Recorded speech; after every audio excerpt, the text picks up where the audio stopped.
என்ன நண்பா? மயிர நண்பா, வார்த்தையை சொல்லி சொல்லி தானே என்ன கட்டிப்போம். என்ன நண்பா இப்படி பேசிட்ட? எல்லாம் நீ உருவாக்குனதாடா. மம்டி இது வந்து ரொம்ப சூப்பராக இருக்குது. நம்ம இதுக்கு முன்னாடி நிறையா க்ரைம் த்ரில்லர் வந்து மலையாள படத்தில் பார்த்துருப்போம். அந்த வருஷத்தில் இந்த படமும் ஒரு சைக்கோ பார்த்த மாதிரி ஒரு படம். அது சூப்பராக மம்டி வந்து ரொம்ப சூப்பராக பண்ணிக்கிறார். நம்ம அவர் மாசாவை பார்த்துக்கிறோம், கிளாஸாகவும் பார்த்துக்கிறோம். பட் இதில் ஒரு மாதிரி நம்ம சைக்கோத்தனமாக ஒரு ஆள் எப்படி இருக்கா அந்த மாதிரி இருக்குது. இந்த மாதிரி சூப்பராகவே பண்ணியிருக்காரு. நம்ம சினிமாட்டோகிராஃபிலாம் வேறு லெவலில் பண்ணி வச்சுருக்கேன் இந்த படத்தில். இந்த லோக்கா வரிசையில் இந்த படமும் கண்டிப்பாக இடம் பிடிக்கும். நம்ம விநாயகி தான் வந்து ரொம்ப சூப்பராக நடிச்சிருக்காரு. அவர் ஒரு போலீஸ் கேரக்டராக தான் வராரு. அவர் தான் கண்டுபிடிக்கிற மாதிரி இருக்குது. பட் அவர் செம்மையாக பண்ணியிருக்காரு. அவர் நிற்கிற ஒரு போலீஸ்காரர் என்னென்னலாம் பண்ணுவோன்னா அதெல்லாம் வந்து சூப்பராக பண்ணியிருக்காங்க. அம்கா ஆக்டிங் லெவல் சூப்பர். அவரோட ப்ரொடக்ஷன் தான் starting to end of the twist of the seat corner அப்படி சொல்லலாம்.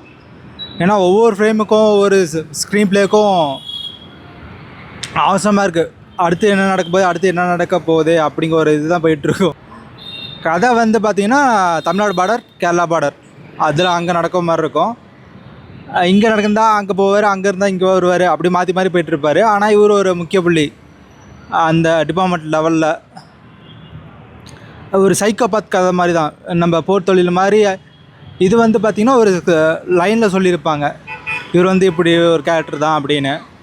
ஸோ அதுக்கு வந்துட்டு வேட்டையாடிட்டுருப்பார் ஒவ்வொரு பொண்ணுங்களையும்.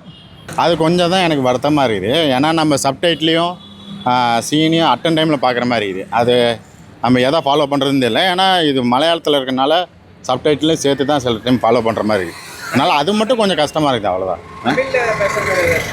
தமிழில் பேசுகிற மாதிரி அப்பப்போ வரும். ஏன்னா அந்த கேரளாவும் திருநெல்வேலின்னு சொல்லுவாங்க. திருநெல்வேலி அந்த சைடில் வந்து ரெண்டுக்கும் பார்டருக்கு நடுவில் தான் கதையே நடக்கும். அதனால் இந்த பக்கம் வரும்போது தமிழில் தான் பேசுவாங்க மோஸ்ட்லி எல்லோரும்.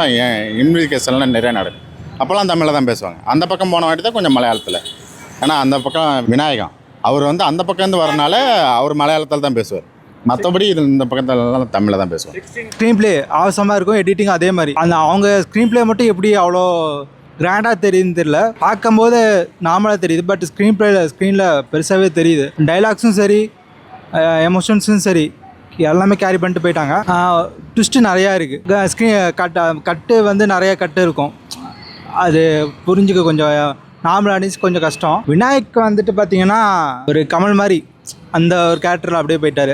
போர் தொழில் நம்ம சரத்குமார் மாதிரி அவர் தான் இன்வெஸ்டிகேஷன் ஸ்டார்ட் பண்ணுவார். நிறைய டைம் ஃபெயிலியர் ஆவார். பட் லாஸ்ட் டைம் வந்து ஃபைனலாக அது யாருன்னு கண்டுபிடிச்சிடுவார். பட் அதுக்கு ஒரு ட்விஸ்ட்டு வச்சு இதுதானா அப்படின்னு தேடிட்டே போவார். ஃபைனல் ஆஃப் திஸ் ட்விஸ்ட்டாக வந்துட்டு கண்டுபிடிச்சிடுவார். வயலன்ஸ்லாம் இல்லை, செக்ஸுவல் கண்டென்ட் 2-3 இருக்கும், அவ்வளோதான். அது தாண்டிலாம் வேறு. ஆனால் ஃபஸ்ட்டு சீனே அப்படி தான் இருக்கும். ஒரு பொண்ணை கொல்கிற மாதிரி தான் இருக்கும். அங்கேருந்து தான் ஸ்டார்ட் பண்ணுவாங்க. அதுக்கப்புறமேட்டு சைக்கோ பார்த்த மாதிரி ஒரு கனெக்ட் பண்ணி போயிட்டே இருப்பாங்க. அந்த கொலைகாரன் யாரும் கண்டுபிடிச்சாலும் இல்லையா, அதான் கதை. அதனால் ஒரு பேக்ரவுண்ட் மியூசிக்லாம் வந்து நம்ம மம்முக்காவுக்கு ரொம்ப சூப்பராக போட்டு வச்சுக்கிறாங்க. அது நம்ம பார்க்குறப்ப சஸ்பெண்ட் வச்சுக்கிட்டு தான் போயிட்டுருக்காங்க. கிளைமேக்ஸில் தான் ரிவீல் பண்ணுறாங்க.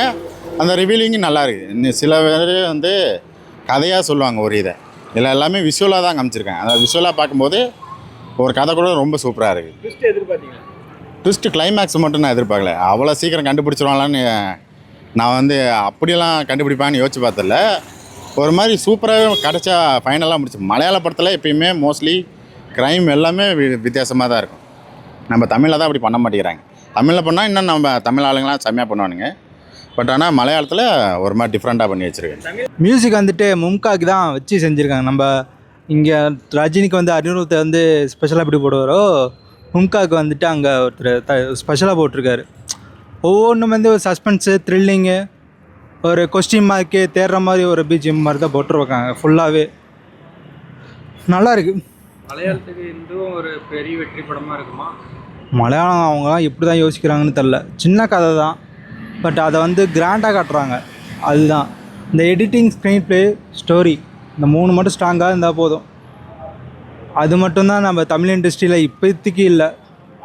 ஆஃப்டர் அந்த 2010 அதுக்கப்புறமேட்டு பெரிய தலைங்கள்லாம் எப்போ வந்து ஃப்ரேம் முன்னாடி வந்து நிற்க ஆரம்பித்தாங்களோ அப்போயே அந்த தமிழ் சினிமா வந்து கொஞ்சம் டல் ஆகிடுச்சு நான் சொல்லலாம்.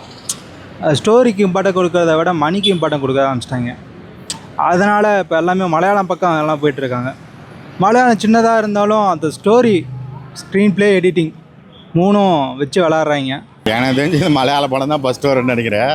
மற்ற படம்லாம் வந்து சுமாராக தான் இருக்குதுன்னு சொல்கிறாங்க. அதுக்கப்புறமேட்டு நான் பாலையா படத்துக்கு தான் வெயிட் பண்ணேன். அந்த படம் வரல, அடுத்த வாரம் தான் வரும். அதனால் ஓவராலாக இந்த வாரம் ஜெயிச்சது வந்து நம்ம மம்முக்கா தான் ஜெயிச்சிருக்காரு. அதனால் பிரச்சனை இல்லை. ரீசெண்ட் மந்த்தில் பார்த்தீங்கன்னா தமிழ் சினிமா நிறைய படம் வருது, படம்லாம் வராமலாம் இல்லை.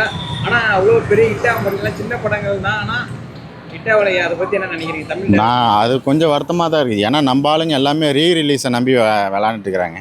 அந்த ஒரு கோடி போகிறதுக்கு பதிலாக ஒரு 20 லட்சம் செலவு பண்ணால் ஒரு ரிலீஸ் பண்ணிடலாம், அதுக்கோசரம் தான் பார்க்குறாங்க. அதில் வந்து காசு பார்க்கலாம் தான் பார்க்குறாங்க. நம்ம தமிழ் ஆளுங்களும் புது புது படங்களாக எடுத்து ரிலீஸ் பண்ணால் நல்லா தான் இருக்கும், அதை பண்ண மாட்டேங்கிறாங்க. அது கொஞ்சம் வருத்தமாக இருக்குது எனக்கு. மற்றபடி தமிழ்லையும் நல்ல நல்ல படங்கள் வருது. ஆனால் கொஞ்சம் பார்த்தீங்கன்னா போன வாரமும் ஒரு 5 படம் இருந்தால் 5 படம் ரிலீஸ் ஆகுது, ஆனால் பேர் தெரியாமல் போயிடுது.